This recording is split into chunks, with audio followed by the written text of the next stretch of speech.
Lubos na ipinahayag ng Philippine National Police ang papuri at pagkilala sa Police Regional Office 5 matapos matagumpay na madakip ang kabuuang 10 Regional Most Wanted Persons sa Bicol Region sa loob lamang ng isang buwan.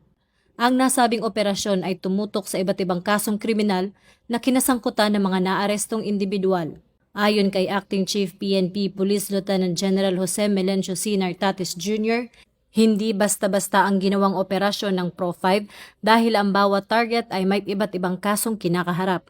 Ang tagumpay na ito ay hindi lamang simpleng datos kundi isang konkretong hakbang sa pagbibigay ng kapanatagan sa mga komunidad.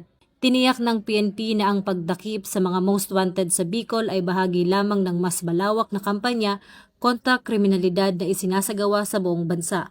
Patuloy ang kanilang panawagan sa publiko na makiisa sa mga otoridad sa paghahanap ng katarungan at kapayapaan. Ang ganitong tagumpay ay patunay na sa pamamagitan ng pagkakaisa ng pulisya at mamamayan, may pagpapatuloy ang adhikain ng isang ligtas at mapayapang Pilipinas.